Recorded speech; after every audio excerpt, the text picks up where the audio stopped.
신이 교회를 세우면 악마도 그 옆에 교회를 세운다는 말이 있죠. 잘못된 믿음과 신념 혹은 탐욕으로 사람들을 그릇된 길로 인도하는 분들은 계속 있어 왔고 앞으로도 있겠죠. 또한 과학이라는 이름으로 자신이 체험할 수 없는 것은 무조건 부정부터 하시는 분들은 과연 우리의 과학으로 알 수 있는 세계가 어디까지인지를 먼저 진지하게 생각해 보시는 것이 필요할 것 같아요. 종교나 깨달음은 과학으로 이해하기 힘든 부분이 많지요. 모든 것의 과학적 설명과 입증을 바라는 분들은 종교나 깨달음이나 마음 공부가 아니라 그냥 과학을 하시는 것이 본인에게 유익하셔요. 물론 그렇다고 해서 비이성적이고 비상식적인 것들까지 무턱대고 믿으라는 말씀은 아니에요. 후대의 종교인들의 잘못된 믿음과 그릇된 마음에서 기인한 변질되고 오염된 부분들을 분별하고 걸러내는 안목이 필요하죠. 또한 메시아나 질병 치료자 행세를 하면서 사람들을 속이고 자신의 욕망을 채우려는 자들도 쉽게 분별할 수 있는 안목도 필요하고요. 어쨌든 윤회나 사후세계 혹은 유체가 없다고 생각하는 분들의 마음은 충분히 이해가 돼요. 저도 과거에 그랬던 사람이었거든요. 하지만 이것은 믿음의 영역도 아니고 그렇다고 과학의 영역도 아니에요. 이것은 오로지 체험의 영역이죠. 체험을 해보시면 그것만큼 확실한 것은 없죠. 우리의 과학이 시공간에 대해 얼마나 설명을 할 수 있을까요? 시공간이 어떤 패러다임을 가지고 움직이는지 알고는 있을까요? 현재 과학의 이론만으로는 시공간을 이해하기에는 턱없이 부족한데 과학적 증명만을 맹신하시는 분들은 이런 시공간에 대해 모두가 납득할 만한 과학적 설명과 과학적 입증을 해주실 수 있을까요? 이러한 것들이 설명되고 입증되어질 수 없다면 과학적이고 합리적이고 상식적인 인식의 기반 위에서 보다 유연한 사고가 필요하지 않을까요? 그래야 과학도 발전할 수 있어요. 우리 인류가 모든 시대의 모든 대상들을 과학으로만 탐구해왔다면 오늘날 우리는 지체된 정신문화 속에서 상당히 지루하고 따분한 삶을 살고 있을 수도 있지 않을까요? 서론이 너무 길어졌는데요. 지금까지 말씀드린 것으로 첫 번째 흔한 오해인 과학적으로 입증할 수 없으니 유체 이탈은 뇌의 착각이 아닌가? 라는 질문에 대한 답으로 대신할게요. 그런데 이런 물음은 전혀 과학적이지가 않지요. 이것은 과학적 가설이 될 수도 없죠. 과학적 증명을 먼저 하고 유체 이탈이 뇌의 착각인지 아닌지의 결론을 얻는 것이 과학적이지 않나요? 증명도 없이 뇌의 착각이라는 결론을 내리는 것은 전혀 과학적인 논증 방법도 아니죠. 증명할 방법이 없으면 직접 체험해 보실 수 있도록 하셔요. 그러면 뇌의 착각인지 아닌지를 분명하게 아실 수가 있어요. 이것마저도 하기 싫다면 어찌할 방법은 없어요. 다만 이것을 논증해 드릴 수는 있어요. 우리 물질계의 법체계에서는 목격자도 없고 확실한 물증도 없을 때 피해자의 진술이 모순 없이 일관된다면 증거로서의 가치를 인정하고 있죠.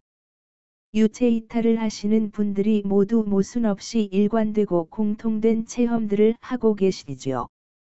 인종, 문화, 언어, 자라온 환경 등등 일치하는 것이 없는 수많은 분들이 과연 이렇듯 동일한 뇌의 착각을 할 수 있을까요?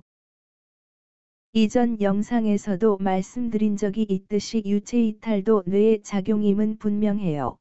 유체는 의식이면서 형상이에요. 의식은 우리의 뇌에 살고 있잖아요. 또한 여기서 형상은 오온 특히 거친 육체에 집착하기 때문에 유체 이탈을 한 후에도 여전히 몸이 있다는 집착이 만들어낸 결과예요. 그리고 뇌에 살고 있는 이 의식이 뇌 밖으로 나오는 것이 유체이탈이고요. 그렇기에 일정 부분은 뇌의 작용이라고 볼 수도 있는 것이고요. 또한 이러한 사람 형상을 하고 있는 유체는 물질계와 비물질계를 연결하는 매개체 역할을 하는 것이에요. 그렇기에 누구나 물질계로 다시 환생을 할 때는 이 형상을 버리게 되는 겁대기 같은 것이기에 흔히 귀신이라고 생각하는 영혼이 윤회의 주체라는 견해는 그릇된 사견이 되는 것이지요. 이 정도 말씀드렸으면 충분한 논증이 되지 않았을까요? 붓다께서 오온에 대한 집착을 끊으라고 강조하시는 데에는 그만한 이유가 있다는 것을 유체이탈이나 수행을 해보시면 아실 수 있어요. 그냥 막연하게 집착을 끊으면 행복해지기 때문만은 아니에요. 깨달음의 목적이 살아있는 동안 오로지 행복해지는 것만이라고 생각하신다면 이 또한 위험한 생각일 수 있어요. 깨달은 자의 행복은 거친 희열을 동반한 행복이 아니에요. 집착을 끊고 할 일을 다 마쳐서 윤회가 멈추었기에 평온한 마음 가운데에 순간순간 찾아오는 미세하고 잔잔한 행복이에요.